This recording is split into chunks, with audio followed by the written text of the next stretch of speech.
Conflit d'intérêt à la protection de la jeunesse par Jessica Nadeau, publié le 25 septembre 2024. Voyez-vous ça? Un directeur de la protection de la jeunesse qui aurait aussi le titre de famille d'accueil. C'est intéressant ça. Comment tu veux intervenir de manière objective là-dedans? En tout cas, bref, c'est pas un cas isolé, là. Il y a beaucoup d'intervenants qui sont familles d'accueil aussi.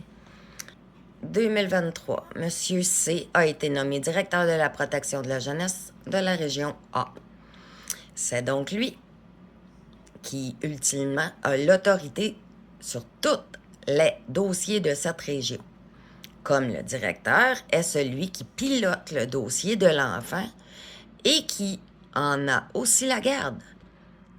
Il y a lieu de soulever que les parents de l'enfant, qui sont aussi une partie au dossier, pourraient se sentir inquiets quant au respect des protocoles et des ordonnances. Et avec raison, écrit la juge. Je vous emmène ici.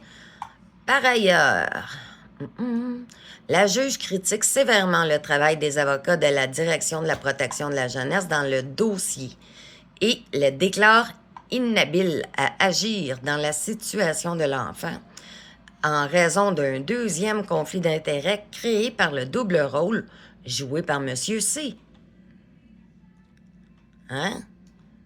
Le conflit d'intérêts est flagrant, écrit la juge. Le cabinet Cain, Lamar et ses avocats ont manqué de transparence à l'égard du tribunal et des autres parties.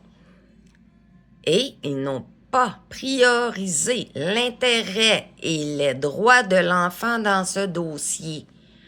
On irait même jusqu'à dire qu'ils sont devenus, par leur action, des derniers mois particulièrement, complices des décisions du directeur et de ses commettants.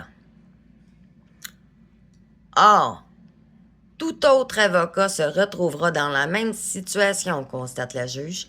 Comme le père d'accueil est toujours directeur, il apparaît que n'importe quel cabinet d'avocats représentant le DPJ se trouverait à continuer de représenter aussi la famille d'accueil, ce qui ne résout pas la problématique actuelle.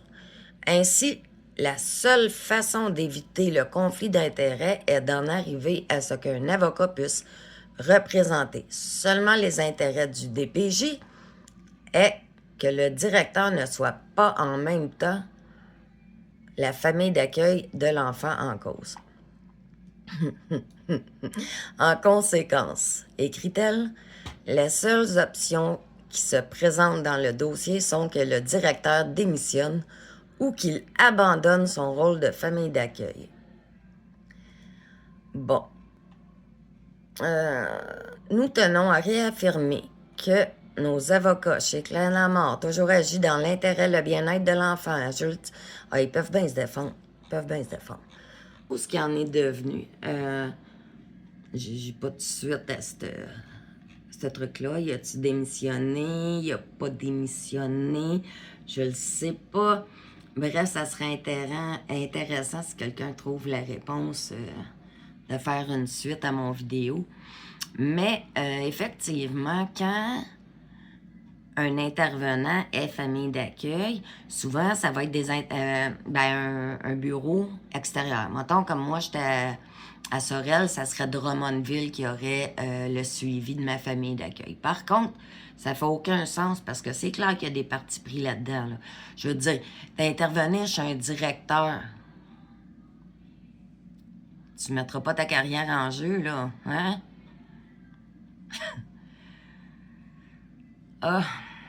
Coudonc. Mais c'est la vie. Écrivez-moi en commentaire ce que vous en pensez.